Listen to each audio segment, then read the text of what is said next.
So why did you decide to write The Way You Do Anything is the Way You Do Everything?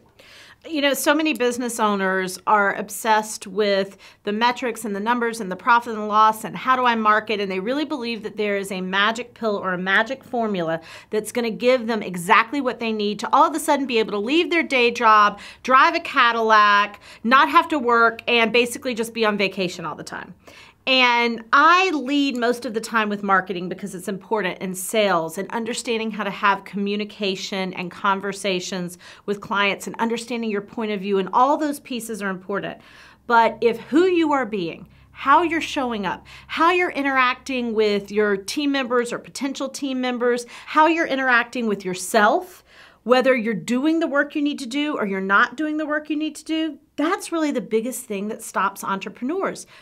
Businesses fail, and a lot of businesses fail. Most businesses fail, not because the business fails, but because the business owner quits. So how can I help more people from stopping? That's why I wrote it. You say there are no Cinderella stories. Yeah, you know, I'm a huge college basketball fan and a huge Jimmy Valvano fan, and they called it the Cinderella team and the Cinderella year in 1983 when they won the NCAA championship and weren't supposed to win it. But here's the interesting thing. They weren't a Cinderella story. They weren't an accidental miracle.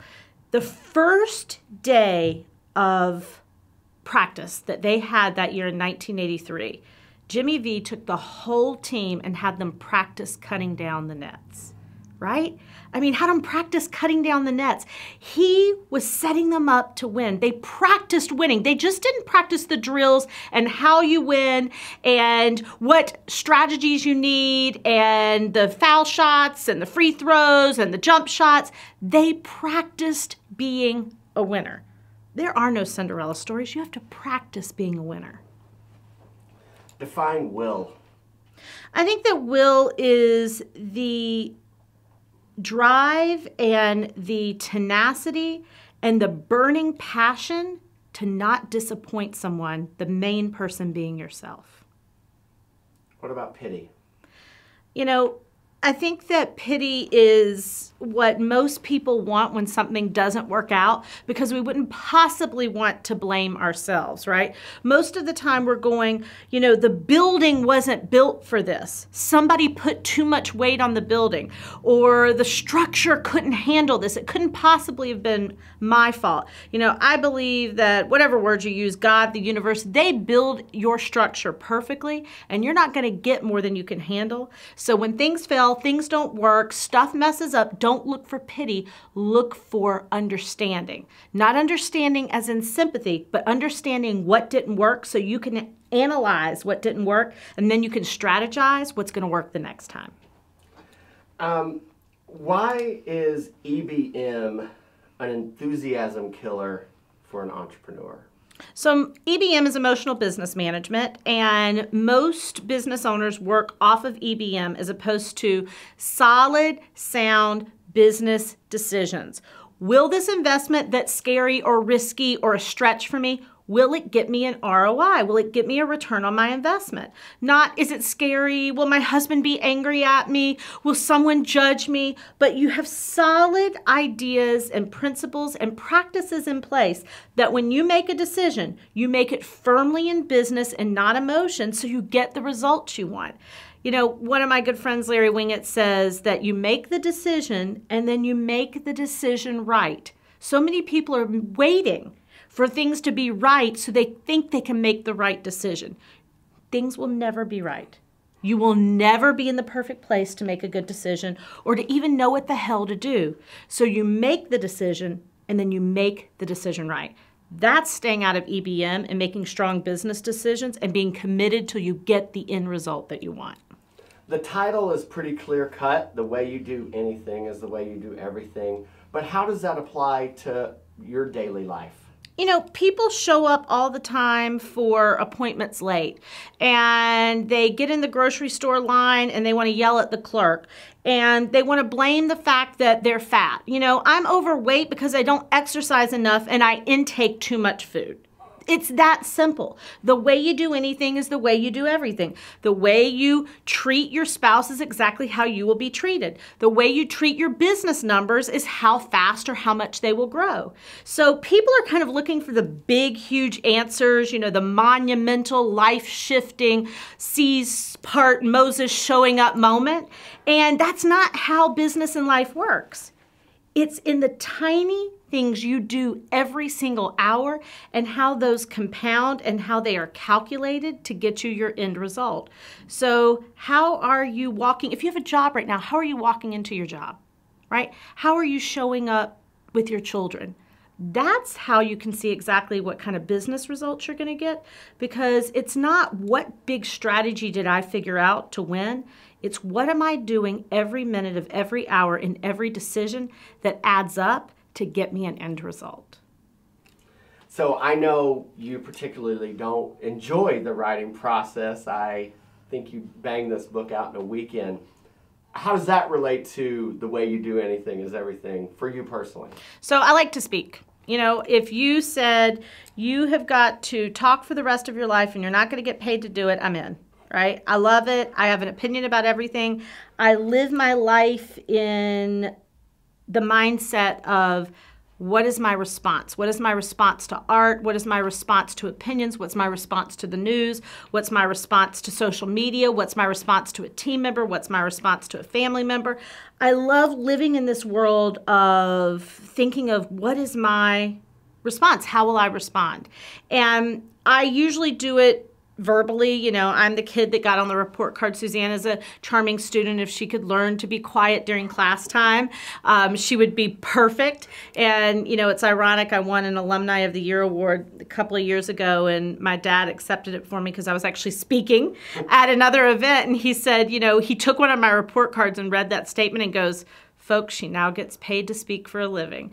And so that's what I was used to. And I just told myself that I had to have a conversation with the pen. I had to have a conversation with the piece of paper. And while it may not be my favorite thing to do, I was not being of service to myself or the people that could benefit from that book by sitting around going, "But I don't like to. I don't want to. It's hard." 90% of what you do in business you won't want to do or like to do. And that's something a lot of people keep from people. They don't share that. And it's the people who do it anyway so that they can live in that 10% of what they love that are winners. So I sat my ass down, I picked up a pen, I wrote a book, and it's going to help a lot of people, and it helped me in the process. And we all like to pretend we're so different as human individuals and beings. But in the end, you talk about everybody has kids and cancer. Are there any excuses you'll take? We were all born different. None of us were born special. That's the key. Every single one of us is unique, and, we are a thumbprint. I always say, hold your hand up and look at your hand. No one else has those lines and those crevices, and you have a unique fingerprint. But you're not special. We're all born with the same opportunity. We're all born with the same abilities. We're all born. And even someone would go, well, someone's not, because this person was born with no legs and they can't run as well as the person who was born and can. Yeah, but the person who has the legs and can run can't think in the way that other person can. So God has definitely done a good job of evening out our talents. We are all given the same amount of opportunity. And so you absolutely have to use it. You have to be willing to use it. You have to take daily action on it.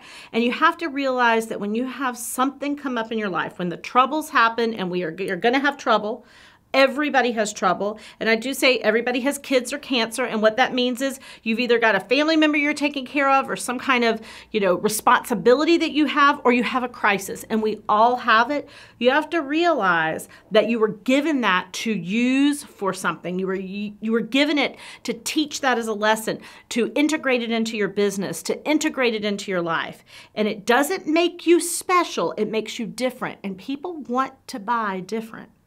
Right? They want to know that somebody's got a unique story or something's happened to them. I say make your mess your message, right? So whatever's going on for you, stop sitting around worrying about if you're special or different and turn it into your message and make a lot of money from it. Talk about commitment. Commitment is the single most important attribute I think you can have if you're ever going to set a goal. I think goals are meaningless without the commitment to fulfill the goals. It's easy for everybody to wake up January 1st and write down a huge list of everything they're going to do, and in their heart of hearts actually know that they're not going to do most of it. It's the committed person who knows that they're going to do it no matter what. Nothing is going to stop them. No sickness, no failure, no triumph, no tragedy. They are committed. And when you get to a place where you have been committed so often about so many things, it becomes a muscle memory. And you can be so committed to hitting a goal or to succeeding at something that everybody around you can be trying to tear you apart. Everyone around you can try to be tearing you down. Everybody around you can be throwing stones and chasing you. And it's white noise because you are so dedicated and committed to the outcome that everything else is superficial. And when you do that enough times, it'll become muscle memory. And I won't say that it becomes easier, but it becomes more consistent. Well, I have a last question about the naysayers. One of the things I admire about you is the way you handle criticism.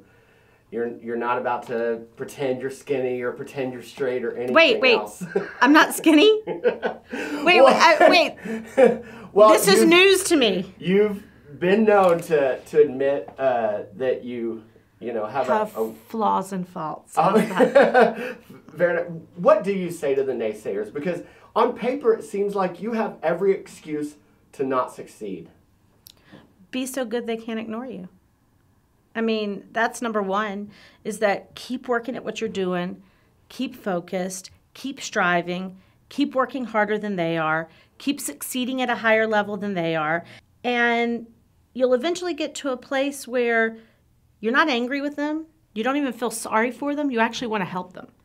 And that's number one. I would say the second thing is when it comes to naysayers is, for me, I'm a little disappointed if I don't have positive feedback and highly critical feedback, because you want a strong point of view, you want to have an opinion, and you want to be a person that absolutely kind of separates a room when you walk into it. You want a group of people to be fanatics, and you want a group of people to go, who the hell is this person, and get away from me. That's how you create tribes and community and movements, and not just customers or clients, but raving fans. So I'm actually completely fine with that, and look for it, because I know that that's what breeds success.